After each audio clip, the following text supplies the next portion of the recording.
옆에 분, 뒤에 분하고 같이 인사하겠습니다. 기도의 용사이십니다. 우리 같이 인사하겠습니다. 예, 한 번 더 인사하시겠습니다. 복의 통로이십니다. 같이 인사하겠습니다. 예, 마지막으로 인사하겠습니다. 왕 같은 제사장이십니다. 우리 같이 인사하겠습니다. 할렐루야. 복음을 한마디로 말한다면은 우리가 복음을 복된 소식이다, 굿 뉴스다라고 얘기하죠. 이 복음을 우리가 한마디로 말한다면 저는 다시라고 이제 말씀드리고 싶습니다. 넘어진 자를 다시 일으켜 주시는 은혜, 이제 이것이 하나님이 우리에게 약속하신 그 복음의 은혜인 것입니다. 낙심하고 절망한 사람에게 손을 내밀어서 다시 일으켜 세우시는 그 다시의 은혜, 이제 이것이 저는 복음이다, 이제 이렇게 생각하는 것입니다. 불순종해서 세상에서 헛된 것에 빠져서 그것이 터진 웅덩이인지 모르고 그 터진 웅덩이에다가 끊임없이 물을 붓지만 물을 가두지 못한 그 터진 웅덩이에서 절망하고 낙심한 영혼을 다시 이제 일으켜 세우시는 그 은혜가, 그것이 복음의 은혜다라고 이제 이렇게 생각하는 이제 것입니다. 창세기에 3장에 보면 아담과 하와가 하나님 말씀에 불순종해서 선악과를 이제 따먹죠. 선악과를 따먹은 후에 그들은 서로 원망하고 하나님이 나에게 주셔서 나와 함께 있게 하신 바로 저 여자, 바로 하와를 향해서 원망하는 것 같지만 그 속에는 아주 하나님을 원망하는 그런 뼈대 있는 그런 고백이, 뼈 있는 고백이 이제 담겨진 것이죠. 이렇게 원망하고 탓하고 또 서로 이제 저주하는 이제 이러한 그 인생들을 향해서 우리 하나님께서 다시 그들을 회복시키시겠다라고 하는 은혜로 이제 가죽옷을 이제 지어 입히시잖아요. 바로 그 가죽옷이 의미하는 것, 그것이 바로 복음, 다시의 이제 은혜라고 하는 거죠. 가인이 이제 아벨을 돌로 쳐 죽입니다. 그때 하나님께서 이 가인에게 내 아우 아벨이 어딨냐라고 말씀하시면서 하나님이 너무 안타까우셔서 그 다음 또 한마디 더 질문을 하시죠. 내가 도대체 무슨 일을 한 것이냐 하나님께서 이제 물으시죠. 이제 그러신 다음에 바로 네가 저주를 받아 네가 무슨 일을 하든지 바로 땅이 효력을 잃게 될 것이다. 이제 하나님이 이제 말씀 이제 하시죠. 너가 가는 곳마다 이제 저주를 받을 거다라고 이제 하나님께서 이제 말씀을 이제 하시니까, 그러니까 이 가인이 이제 하나님 앞에 이제 얘기하거든요. 나 어떻게 사냐고요, 하나님. 너무 나에게 향한 이 벌이 너무 중합니다. 이렇게 이제 얘기하거든요. 그런데 하나님께서 이 가인을 향해서 말이죠. 앞으로 이제 나를 만나는 사람이 나를 다 죽이려고 달려들 것입니다. 이제 어떻게 삽니까? 이제 그러한 내 벌이 너무 중합니다라고 하는 그 가인의 그 고백에 하나님이 주신 응답은 이 가인에게 표를 주셨다 그랬었습니다. 그래서 이 가인을 해하지 못하도록, 바로 그 표가 뭐겠습니까? 그 표가 뭔지는 우리가 잘 알지 못하죠. 그러나 요한복음에 보면은 주님이 행하셨던 기적을 기적이라고 하지 않고 표적이다, 이제 이렇게 이제 말씀하시죠. 바로 가리키는 사인이다. 표적, 사인이라고 하는 말입니다. 무엇을 가리키는 것입니까? 다시 말하면 예수님이 바로 우리의 죄를 위해서 죽으실 것이라고 하는 그 십자가의 표적, 그 표적이 다름 아닌 이 가인에게 주셨던 표가 아닐까라고 하는 생각이 드는 거죠. 다시 말하면 가인에게 주셨던 표, 그것은 다름 아닌 십자가, 다시의 은혜라고 하는 것을 우리가 짐작해 볼 수 이제 있는 것이죠. 언제나 하나님은 우리가 다시 일어나기를 원하시는 거예요. 다시 회복되기를 원하시고요. 다시 우리의 삶이 하나님 손에 붙들려서 쓰임받고 그리고 잃어버린 사명 회복하기를 원하시는 것이 우리 하나님이시라는 것입니다. 오늘 우리가 함께 읽은 이제 우리 신명기 이제 30장의 이제 말씀이 실은 이제 신명기의 결론적인 말씀입니다. 이 모세 이제 마지막 이제 설교와도 같은 이제 그러한 이제 말씀인데요. 우리가 함께 살펴봤듯이 신명기라는 말, 듀토라노미라고 하는 말은 두 번째 이제 율법이라고 하는 이제 말의 뜻이 있는 것이죠. 그러나 본래 이제 신명기라고 하는 이 히브리어의 말은 엘레 하드바림이라고 하는 말은 이제 선포한 말씀이다라고 하는 뜻이 있다고 말씀드렸습니다. 신명기 1장 1절에 모세가 아라바 광야 모압 평지에서 이스라엘 백성들에게 선포한 말씀이다. 이 선포한 말씀, 이것이 신명기다라고 함께 이제 나누었었습니다. 모세가 이제 이스라엘 백성들, 가나안 땅에 들어갈 이스라엘 백성들을 향해서 소위 마지막 유언과도 같이 피토하는 심정으로 하나님의 말씀을 대언했던 것이 이제 신명기의 이제 말씀인 거죠. 그 신명기의 이제 핵심이 되는 그 말씀은 이제 신명기 28장에서부터 나오는 그 말씀입니다. 신명기 28장에 보시면 1절부터 내가 너에게 명령하는 그 말씀을 삼가 듣고 그랬어요. 삼가 듣고 그 말씀을 지켜 행하면 내게 복이 임하는데 어떤 복이 임합니까? 모든 민족에 뛰어난 복을 주시고 들어와도 복을 받고 나가도 복을 받고 그리고 성읍에서도 복을 받고 내 떡반죽 그릇이 복을 받고 그리고 내 그 종이 복을 받고 내 자녀가 복을 받고 모든 너의 삶이 들어와도 나가도 복을 받고 머리가 될지언정 꼬리가 되지 않는다. 이제 하나님께서 이제 복의 약속을 하시죠. 28장 1절에 14절까지의 말씀입니다.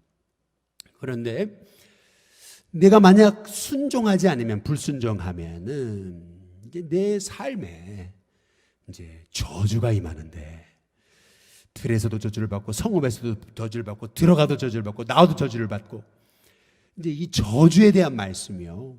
무려 신명기 28장 15절에서부터 68절까지 복에 대한 말씀은 불과 14절인데 저주에 대한 말씀은 53절이나 되는 거예요. 야, 이걸 어떻게 해석을 해야 되나? 이제 우리가 도대체 하나님이 원하시는 게 뭘까? 하나님이 정말 우리를 저주하시는 건가? 이제 이런 생각이 이제 들죠. 이 신명기 28장에 이제 하나님이 하신 말씀이 이제 여기 오늘 함께 읽은 신명기 30장의 1절에 한번 여러분 성경을 한번 보시면은 PPT는 없습니다. 30장 1절에 보면 내가 내게 진술한 모든 뭐죠? 복과 저주가 내가 내게 진술한 모든 이 복과 저주가 이제 제가 말씀드린 신명기 28장부터 말씀하신 하나님 말씀을 얘기하는 겁니다. 이 모든 복과 저주가 내가 임함으로 내가 내 하나님 여호와로부터 쫓겨난 모든 나라 가운데서 일이 마음에서 기억나거든. 이렇게 이제 말씀을 하시거든요. 그런데 이 신명기 30장에서 우리가 주목해 봐야 될 말씀이 있어요. 그게 뭐냐면 반복해서 말씀하시는 말씀이 하나님의 마음인 거예요. 근데 이 신명기 30장에서 우리가 주목해서 붙들어야 될 말씀이 뭐냐면은 2절에 보시면 너와 내 자손이 내 하나님 여호와께로 그 다음 뭐예요? 돌아와요. 돌아와. 하나님의 마음은 돌아오라는 거예요. 돌아와라. 이것이 하나님의 이스라엘 백성 우리를 향한 하나님의 마음이에요. 하나님은 우리가요 세상 속에서 넘어지고 또 넘어질 것을 아셨어요. 입으로는 순종하겠다 그래놓고 말씀에 불순종할 것을 다 아셨어요.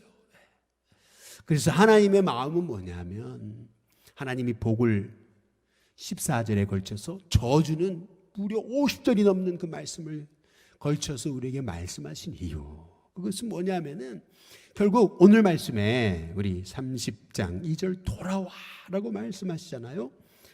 그런데 3절에 보시면은요 내 하나님 여호와께서 마음을 돌이키시고 너를 긍휼히 여기사 포로에서 그 다음 뭐예요? 돌아오게 하신다는 거예요. 불순종해서 포로로 끌려갔지만 다시 돌아오게 하시는데 여기 보니까 내 하나님 여호와께서 흩으신 그 모든 백성 중에서 너를 다 다시 모으시는데 어떻게 모으시냐 하면은 4절에 내 쫓겨간 자들이 그 다음에 하늘가에 있을지라도 이렇게 얘기해요.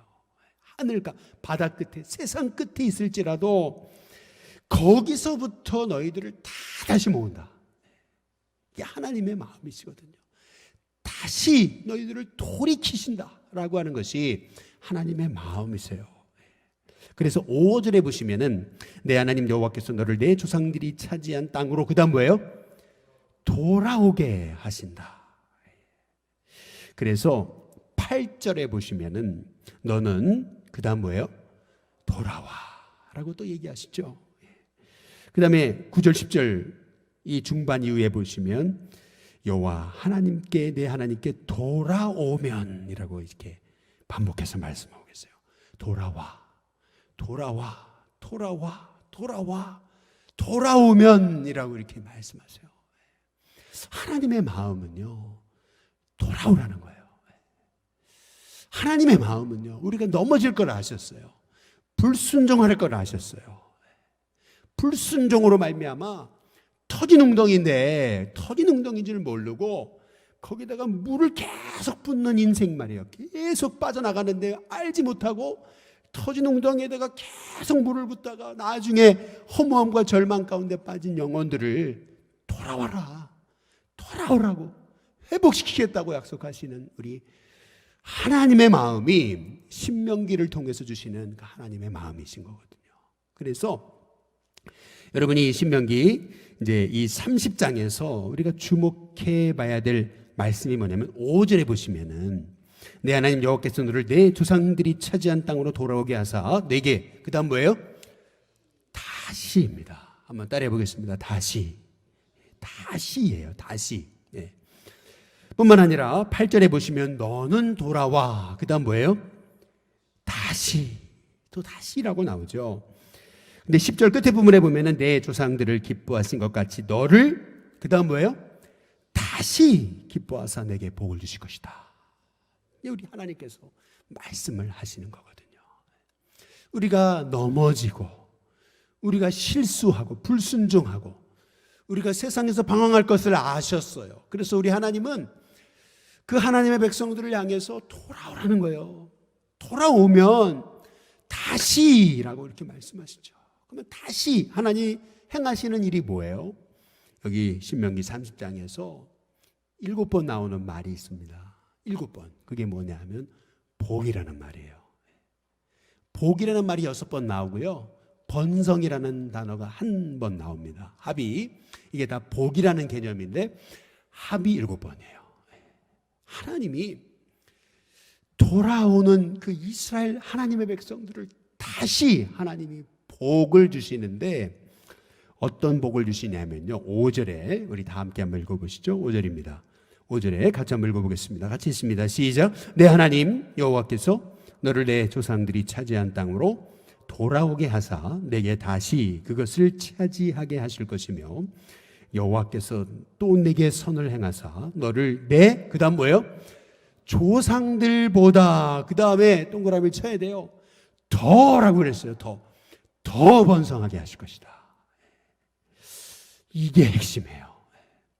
불순종해서 그래서 포로로 끌려갔던 이스라엘인데 그 불순종하는 영혼을 돌이키셔가지고 하나님이 다시 은혜를 주시는데 다시 복을 주시는데 그 복이 뭐냐면 전보다 조상들보다 더 번성하게 하는 하나님의 복을 주시겠다. 이것이 하나님의 약속인 거예요. 그래서 저는 오늘 이 신명기 30장에 이 신명기의 말씀의 제목을 다시라고 이렇게 말씀을 정해본 거예요. 신명기에서 하나님이 우리에게 주시는 그 말씀은 뭐냐면 다시 너희들에게 은혜를 베푸시겠다는 거예요. 다시 우리를 회복시키시겠다는 거죠. 그런데 다시 은혜를 주시겠다, 다시 다시 일으키시겠다, 다시 있으시겠다. 그 이제 말씀을 주시는데 그 다음 말씀이 너무 귀한 거예요. 우리가 함께 읽지 않았는데 신명기 30장 우리 11절부터 보시면은 오늘 내가 내게 명령한 이 명령은 내게 그 다음 뭐예요? 어려운 게 아니라는 거예요. 그리고 먼 것도 아니라는 거죠. 또 12절 저 하늘에 있는 것도 아니라는 거예요. 또 13절 바다 밖에 있는 것도 아니라는 거예요. 이 하나님의 명령, 하나님의 약속은요, 어려운 것도 아니고 먼 곳에 있는 것도 아니고 하늘 저 끝에 있는 것도 아니고 바다 밖에 있는 것도 아니고 뭐예요? 14절에 우리 같이 한번 읽어보겠습니다. 14절입니다. 같이 읽습니다. 시작. 오직 그 말씀이 내게 어떻게 해요? 매우 가까워서 내 입에 있으며 내 마음에 있은즉 내가 이를 그 다음 뭐예요? 행할 수 있을 것이다 라고 이렇게 말씀하고 계시잖아요. 하나님이 절망하고 낙심하고 세상 가운데 불순종해서 저 터진 웅덩이인지 알지 못하고 그 터진 웅덩이에다가 끊임없이 물을 붓던 그 어리석은 인생들을 하나님이 다시 은혜를 주셔서 다시 회복시켜 주시는데, 그것이 전보다 더 큰 하나님의 은혜이고 하나님이 그를 통해서 놀라운 하나님의 일을 이루실 것인데, 그것은 우리가 지켜 행하기 너무 어려운 먼 하나님의 명령이 아니고 오늘 우리가 지켜 행할 수 있는 그 하나님의 은혜의 말씀이라고 이제 우리에게 말씀하고 이제 계시는 이제 것이거든요. 그래서요, 복음은 항상 다시입니다. 다시. 넘어져도 다시 이렇게 세우시는 거예요. 절망했어도 다시 소망을 주시는 거예요. 인생이 끝난 것 같은데 우리 주님 말씀하세요. 아니다. 다시 너를 사용하겠다 하시는 것이 바로 우리 하나님의 마음입니다. 여러분, 이게 복음입니다. 이게 굿뉴스예요. 여러분, 우리 신교회 성도님들이 코로나로 어렵지만 그러나 우리에게 다시 회복시켜 주시고 우리 가정을, 우리 자녀를, 우리 인생을, 또 여러분의 모든 걸음걸음을 다시 일으켜 세워주시는 그 하나님의 은혜를 체험하고 발견하시는 저와 여러분이 되시길 주님의 이름으로 축복합니다. 요한복음 21장에 이제 보시면은 베드로가 부활의 주님을요, 막달라 마리아에게까지 나타나시는 그 부활의 예수님을 생각하면 총 3번이나 예수님은 부활하셔서 사람들에게 나타나신 건데, 부활의 주님을 만나고도 베드로는요, 사람들 선동하면서 그러잖아요. 야, 우리가 무슨, 그러면서 물고기나 잡으러 가자, 이제 그렇게 얘기하죠. 그랬더니 나머지 제자들이 다 우르르 쫓아 이제 가잖아요. 근데 참 이상하죠. 그날 밤, 아니 그 디베랴 호수, 그 갈릴리 호수가에 아주 평생 그물을 던져온 어부들이 말이죠, 그날 밤 고기 한 마리 못 낚는 거죠. 아니, 어부가 갈릴리 호수에서 그물을 밤새도록 던졌는데 고기 하나 못 낚는다. 여러분, 이건요 기적 중에 기적인 거예요. 이런 일이 있을 수 없어요. 저와 여러분이 인생의 실패를 경험한다면 여러분, 그 실패는 어쩌면 하나님이 여러분을 돌아오라고 하시는 사인이라는 사실을 여러분 기억하시길 주님의 이름으로 축복합니다. 역시나 우리 예수님이 베드로에게, 그 제자들에게 말씀하시죠. 뭐라 그러십니까? 얘들아, 니들에게 고기가 있느냐? 여기서 말하는 그 고기는 우리가 소위 물고기를 얘기하는 익투스라고 하는 말이 아니고, 오병이어 기적 때 예수님이 기적을 행하실 때 그 오병이어, 옵사리온이 아닙니다. 여기서 말하는 이 고기는 프로스파기온이라고 하는 말로서 이것은 아주 진귀한 것, 귀한 것이 있느냐라고 하는 뜻인 거죠. 다시 말해서 하나님의 부르심 깨닫지 못하고 세상에서 방황하고 있는 이 베드로를, 이 제자들을 향해서 예수님이 주신 말씀, 너희들이 그 세상 속에서, 그 디베랴 호수 한복판에서, 세상의 그 바다 한복판에서 너희들이 그렇게 밤새도록 그물 던졌는데 너희들이 정말 귀한 거 찾았냐? 인생의 의미 발견했느냐? 그때 제자들이 대답하죠. 한마디로 이렇게 대답합니다. 없습니다. 근데 그때 예수님이 그 다음 하시는 말씀이 뭐냐면 오른편, 배 오른편에 그물을 던져라고 얘기했습니다. 이게 굉장히 중요한 말씀입니다. 여러분, 누가복음 5장에 보시면 예수님이 베드로에게 깊은 데로 그물을 던지라 그랬습니다. 그런데 요한복음 21장에 보면 깊은 데가 아닙니다. 오른쪽입니다. 왜 오른쪽입니까? 이유가 있죠. 항상 하나님의 역사는 내 의로운 오른손으로 붙들리라. 오른편은 하나님의 편인 거예요. 이 무슨 말입니까? 오른편에다 그물을 던지려면 왼편은 포기해야 되는 거예요.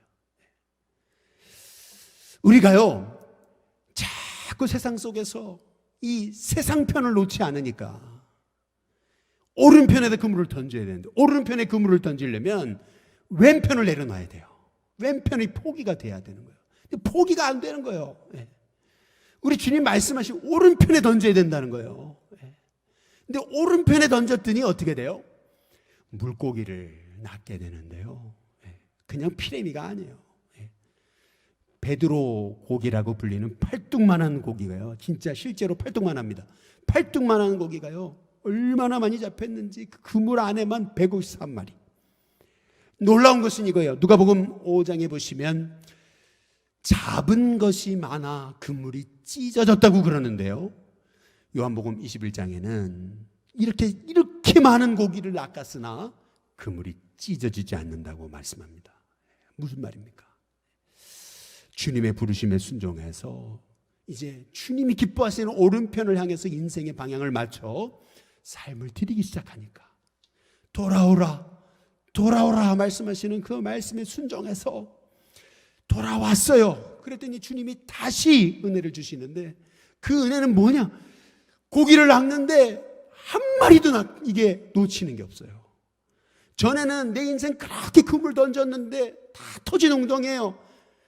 아무리 열심히 물을 붓는데 터졌어요. 남는 게 없어요. 늘 허무해요. 그러나 하나님 품에 다시 돌아와서 하나님이 원하시는 그 삶에다가 그물을 던지기 시작하니까 153마리 엄청난 고기를 낚는데 그 그물이 찢어지지 않는 역사가 일어나는 것이에요. 그래서 우리 하나님은 다시 오라는 거예요. 돌아오라는 거예요. 그러면 전보다 더 하나님 더 큰 은혜를 주시겠다는 것이죠. 여기서 이 말씀이 끝나면 그냥 허무한 거예요. 근데 놀랍죠. 밤새도록 그물을 던졌던 제자들을 위해서 예수님께서 친히 숯불을 피우시고 거기다가 떡과 그리고 생선을 구우셔가지고 만나게 아주 제자들을 위해 조반을 준비해 놓으신 거거든요. 조반이라는 말은 간단한 음식이 아니고 풍성히 준비한 음식을 말하는 거예요.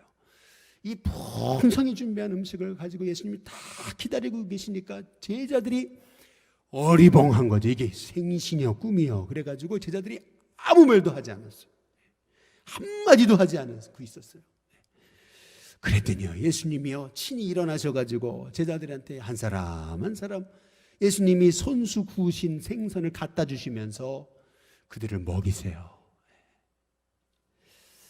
마찬가지로 우리의 삶이요 다시 주님 안에 돌아와서 하나님이 주신 은혜 아래 다시 붙들리면 우리의 삶에 내가 생각지 못한 하나님의 은혜, 더 큰 은혜, 먹이시고 돌보시고 인도하시는 하나님의 은혜가 있는 것입니다. 그래서 오늘 이 밤에 우리에게 모세를 통해서 주시는 하나님의 음성은 바로 요한복음 21장에서 요한을 통해 주시는 음성과 똑같아요.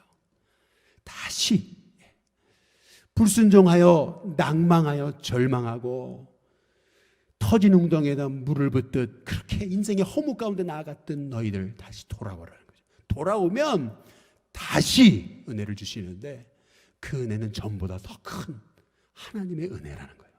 그물이 찢어지지 않는 은혜. 하나님이 예비하신 그 놀라운 은혜의 만찬에 우리를 참여하게 하시겠다는 약속의 말씀이죠. 이것이 복음입니다. 이것이 바로 다시의 은혜예요. 저와 여러분, 우리의 인생 끝나지 않았습니다. 여기서 끝나지 않습니다. 아니 이렇게 살라고 우리를 부르지 않으셨습니다. 여기에서 문제 가운데 허덕이라고 하나님 우리를 부르신 게 아니에요. 우리를 향해 풍성히 예비된 하나님 복이 있어요. 그 복을 누리려면 다시 그 은혜 가운데 나가야 돼요. 다시 그 하나님의 그 예수님의 옷자락을 만졌던 그 혈루증 걸린 여인의 그 고백을 가지고 그 주님의 옷자락만 만져도 내가 낫는다라는 그러한 사모함을 가지고 주님 앞에 나아가는 거예요. 그럴 때 다시 은혜를 주시는 겁니다. 이 다시의 은혜, 이 다시가 십자가고요, 이 다시가 복음인 거예요. 이 다시가 능력이고 다시가 하나님의 마음이에요. 그 다시의 은혜를 지금 모세가 신명기를 통해 전하고 있는 거죠. 벌써 불순종할 것 다 하셨어요. 벌써 그들이 우상 숭배할 것 다 하셨어요. 하나님 다 하시고요. 이제는 너희의 몸의 할례 하지 않고 마음의 할례를 하겠다. 마음의 할례를 하겠다. 그 마음의 할례를 행하시는 게 뭐예요? 다시입니다. 다시. 이 다시의 은혜를 오늘 이 저녁에 기억하면서 그 하나님 나의 하나님이심을 기억할 때 저와 여러분 주님께 돌아와서 다시 엎드리면 내게 은혜 주시고 내게 하나님이 내가 생각지 못한 그 놀라운 은혜를 덧입혀 주실 것을 믿으면서 저와 여러분 그 다시의 축복 다시 일으켜 세우시고 다시 사용하여 주시고 아니 더 큰 은혜를 주시는 그 하나님의 은혜를 발견하는 저와 여러분이 다 되시기를 주님의 이름으로 축복합니다.